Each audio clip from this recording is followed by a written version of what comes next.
دا د افغان فوج د سیمې هغه تر ټولو منظمې الوتکې او ځواکمن پوځ و چې شاوخوا 400 جنگي الوتکې او چورلکې یې درلودې چې د فضایي دفاع او د ځمکنۍ جګړې ملاتړ یې کاوه. خو ډېر ژر دا د سیمې تر ټولو قیمتي او ارزښتناکې الوتکې د جهادي رهبرانو لخوا کباړ او په پاکستان کې د وسپنو په قیمت خرڅ کړل شوې. که افغانانو د سردار محمد داود خان او ډاکټر نجیب الله له دوره پاتې جنگي الوتکې ټانکونه او لرې واټن ویشتونکي توغندي نه وای چور او کباړ کړي، نن به افغانستان د سیمې له پیاوړو دفاعي ځواکونو یو و.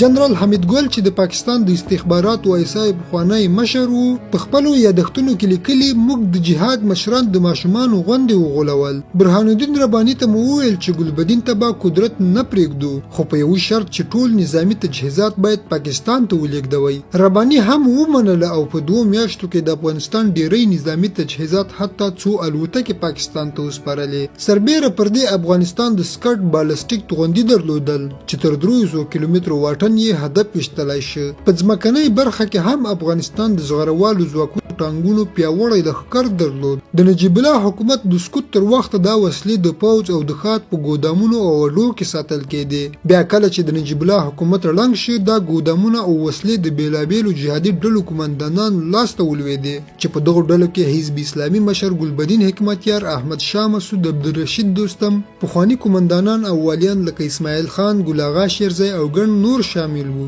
د هر ډلې قومندانانو هڅه کوله چې وسلې ځان ته وساتي. د دې وسلو په سر حتی په خپلو منځونو کې جګړې هم رامنځته شوې. دې جګړو د وسلو لپاره په پاکستان کې یو لوی بازار رامنځته کړ. هر ډلې د وسلو، مهماتو او تیلو د اخیستو یا بدلولو هڅه کوله. د افغانستان په ختیځ او سویل کې ورته د تورخم، خیبر، دره دمخیل، قاچاقي لارې خلاصې شوې. په همدې وخت کې ډیری قومندانانو د شوروي وسلې په پاکستاني قاچاقبرانو خرڅولې. له افغانستان د شوروي دورې وسلې کلاشینکوف، راکټ لانچر، توپکونه، ټانکي پرزې هلته انتقالېدلې او هلته دا وسلې بیرته ترمیمېدې او ساتل کېدې. پاکستاني امنیتي ادارو په رسمي ډول دا کار نه مانه، خو په عملي ډول د پټو لارو او شخصي مافیا پر مټ دغه کار ترسره کوو. کله چې په 1994 کې طالبان را پیدا شول، د ډیرو سیمو وسلې ضبط کړې، خو ډیرو قومندانانو تر دې د مخه خپلې زیرمې پاکستان ته لیږدولې وې. د طالبانو د واکمنېدو سره د شوروي دورې ډیرې درنې وسلې لا مخکې بازار ته تللې وې او یوازې محدود شمیر وسلې طالبانو ته پاتې شوې.